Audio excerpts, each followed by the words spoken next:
I have hinted to you a secret concerning the mystery of the Sephirot, and that alone would suffice. Yet I shall add a few more words. The intention of our sages, when they spoke of the Sephirot, was to reveal hidden matters, to speak of mysteries through the language of the Sephirot, whether from the word number or narration or book. In the vision of the nobles of Israel, their purpose was to make known the concealment of the Blessed One, the strength of his perception, and the weakness of ours. They gave us a way to understand the actions that proceed from him and how they are ordered. For he, blessed be he, does not change. Just as sapphire has no color of its own, but only radiance, and receives all colors, one after another, so it is with the emanations that flow from the Creator.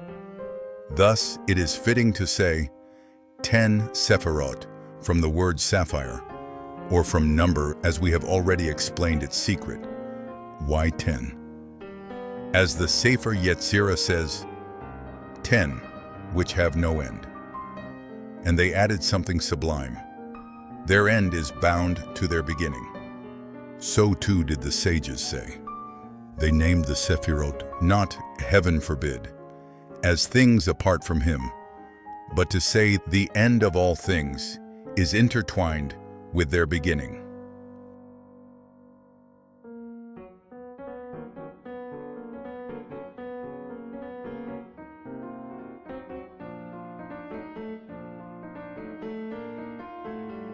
Likewise spoke the language of the Hechalot. Rabbi Shimon hinted at this in his book, whose root is the secret of prayer to draw the absolute nothingness into the concealed realms, the hidden and the revealed existences. This variety of names and expressions comes from the disposition of the receiver, sometimes distant, sometimes near. For he acts with eternal constancy, while the recipient acts in perishable possibility. This is the meaning of the Hechalot. His combination is truth, and the stories about the Blessed One are but metaphor and parable, for speech cannot reach his essence. We can only describe him through the second cause, the intellect. And since he is above all things, for he is their cause, he does not fall under the senses, nor under imagination, nor under thought, nor under intellect or speech. For he is their cause. The hint from the Creator. A hint has been given from the Creator, blessed be he, regarding his powers and his union with them, the 10 Sephirot. For this number is noble and complete, since all counting proceeds up to 10, the number of wholeness. At 10, every count comes to its conclusion, and if you wish to begin counting anew, you cannot do so without beginning from 1. So it is with all reckonings. We have already said, there is no true union or separation in him at all, but the human being, being created, cannot conceive of perceptible things, except through attributes such as union and division. Yet none of these truly apply to him. They are but modes of our perception, not of his essence. He, blessed be he, is the 10, meaning the beginning and the end. And all is one. The distinctions that appear in speech, when we speak of him, exist only from our side to bring the matter closer to our understanding. Change and movement occur only according to the stirring of those below, yet he remains one, unchanged, as a judge who, with a single word, both acquits and condemns, yet himself does not change. The testimony of the Sefer Yetzirah. The Sefer Yetzirah testifies that 3 things were created by means of the 22 letters. The first, the world; the second, the year; and the third, the soul. The world consists of fire, water, and air, created by the letters Aleph, Mem, Shin.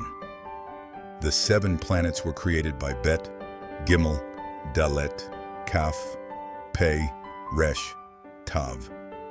And the 12 months of the year were created through the 12 constellations by the letters He, Vav, Zayin, Het, Tet, Yod, Lamed, Nun, Samek, Ayin, Zadi, Kuf. This then is the totality of the world in all its details. The year proceeds from the world and is composed of heat, cold, and moisture, born of fire, water, and air through the same letters, Aleph, Mem, Shin.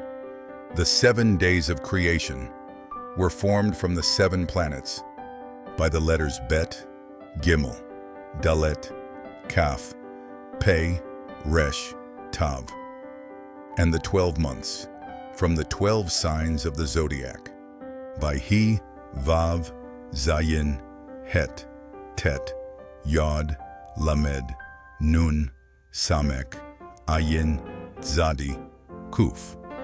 Thus the year in its totality and its parts was established. The soul was created from the world within the universal year and its divisions. It consists of head, structure, and body, formed as well from fire, water, and air by the same Aleph, Mem, Shin.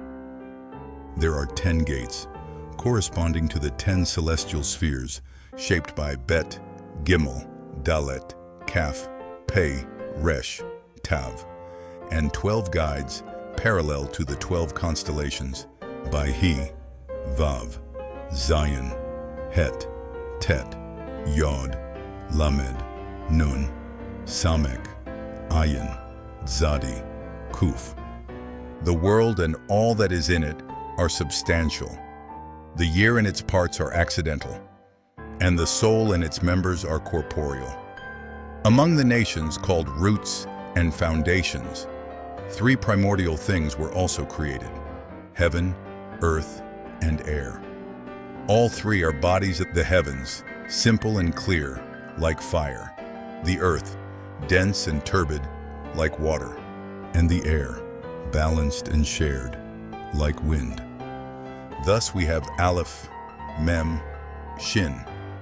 The dragon, Tali, in the world, is as a king upon his throne. The sphere, Galgal, in the year, is as a king within his realm. The heart, in the soul, is as a king in battle. The Teli is like a living creature. Its head lies in one constellation, its tail in the one opposite, dash dash, stretching 180 degrees upon the circle of 360. Its head is merit, its tail is guilt, and its heart judges between them.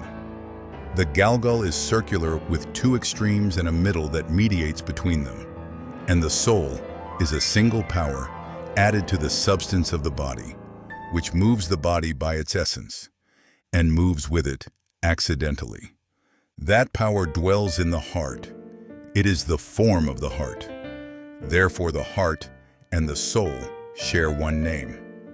The soul too is called blood. The heart stands by the power of the blood. Blood is the first thing created and formed in man.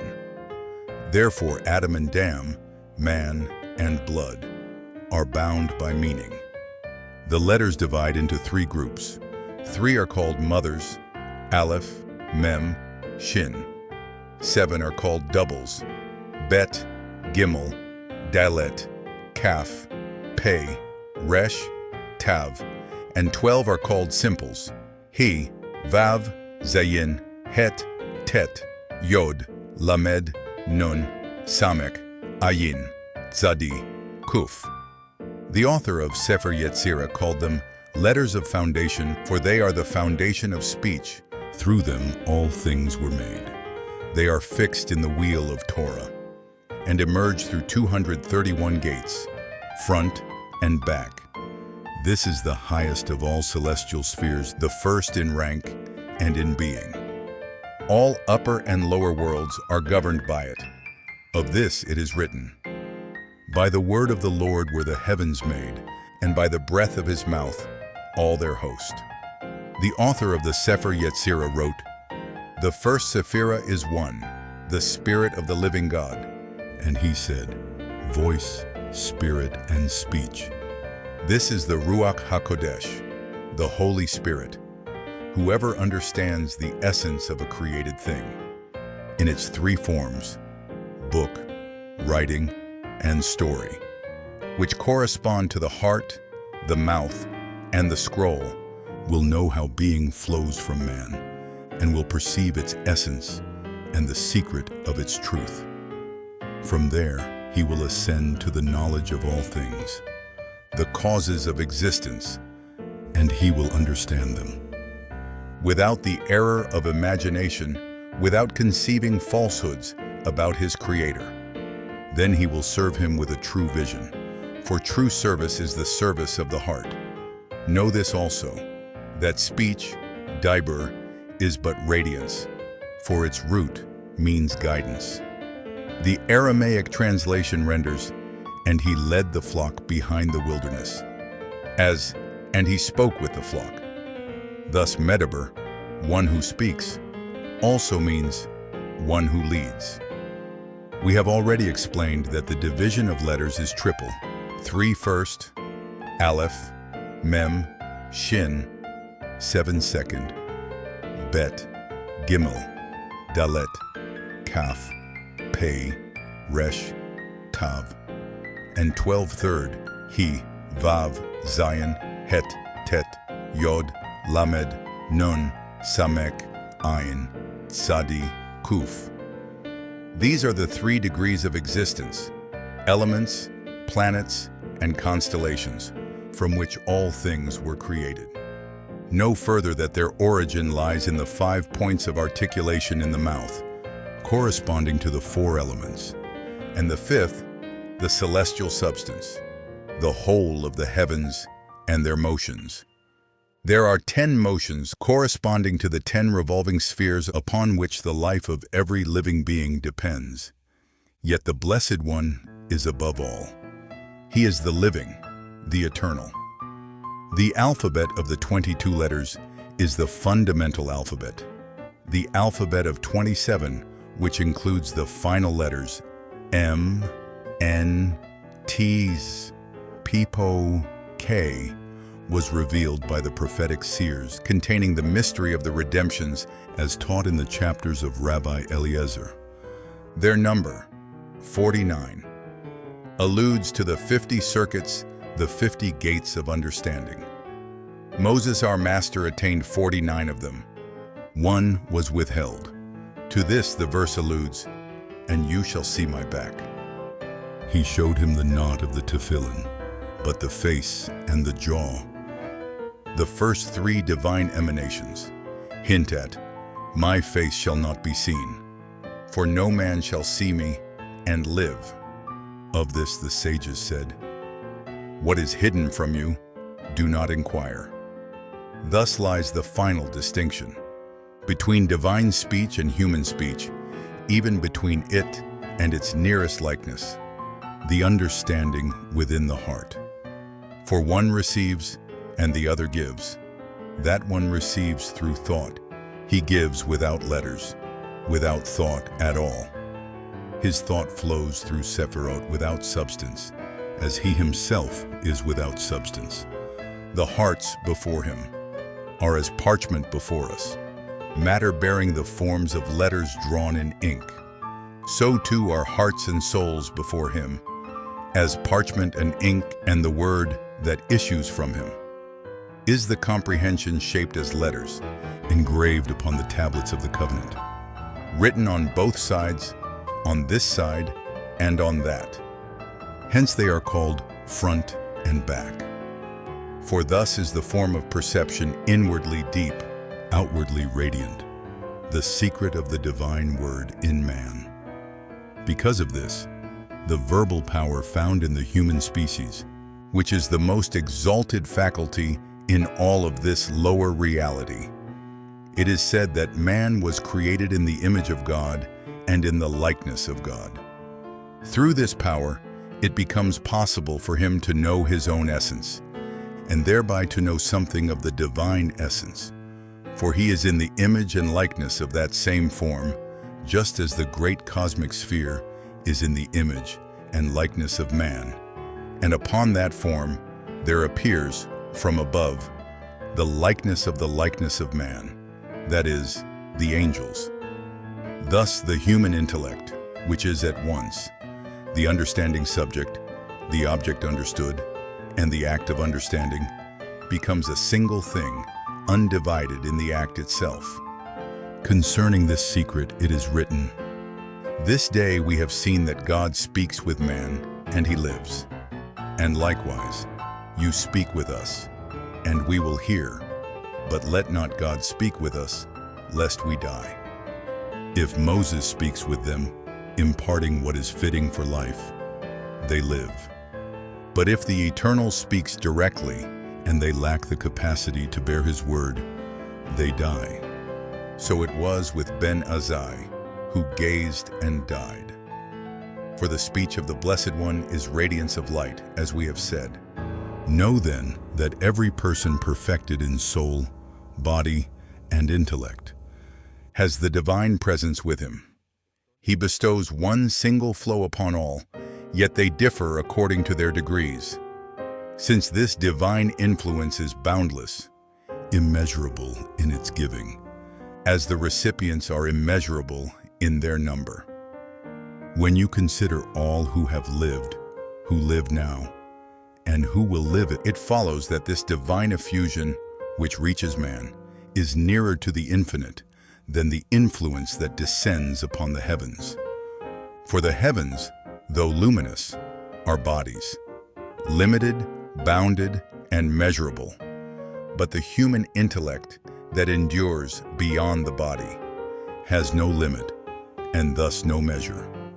Therefore, this noble act, the act of human intellect and divine reflection, is rightly ascribed to God himself. And so the Lord chose mankind as his portion, exalting him above the higher and the lower beings alike, because of his intellect. Thus we know that the active intellect within us, the intellect acting in act, is the Lord of all worlds, and none of the separate intelligences beside him. If this intellect within us is the 10th, then it is the all, for it is the one closest to the first cause in rank. Its special name is faithful forever, as the Kabbalists have known. Because its operation is last, its name corresponds to the final number. Because its rank is first, its name corresponds to the first number. And because its operation turns like the celestial sphere, revolving in a perfect circle, acting in that which was, is, and will be. That is, within the succession of human generations. Its name corresponds to the middle number, the circular number. The first number is the first extremity, the form of the first man. The last number is the final extremity, the form of the last man. And the middle number, 5 on one side, 6 on the other dash, represents humanity itself, the species between the particular individuals. Thus the first and the last are one, and the two in the middle are one through their union. And if the sphere is turned, the meaning reverses. The middle becomes first and last. The first becomes middle, and the last returns to the center. This is the mystery of the divine name, the glorious five. And as we find in Tractate Sanhedrin, chapter after civil law, the emperor said to Rabban Gamliel, "You say that when 10 sit together, the Shekinah rests among them. How many Shekinahs are there?" He called for his servant and struck him with a scroll. "Why," asked the emperor, "does the sun shine upon my servant's house?"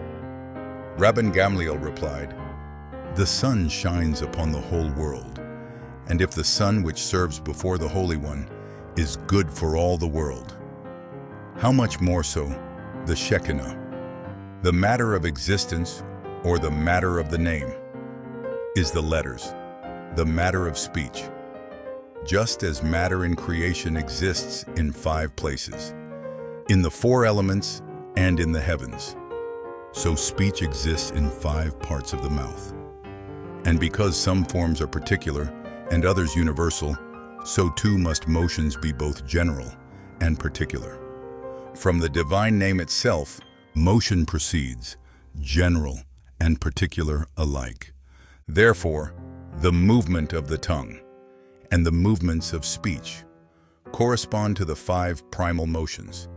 The circular motions are the 3 celestial ones, from west to east, from east to west, and their inclinations to right and left. Though circular motion includes them all and is one in essence, there are also 2 linear motions, upward and downward dash dash, which are in essence one as well. Thus all motions are contained under the supreme genus of motion, whose first species are circular and linear. Under the circular, 3; under the linear, 2. 5 in all, and so it is with speech itself. Its motions mirror the motions of the cosmos, for from the movements of speech come forth the movements of the world.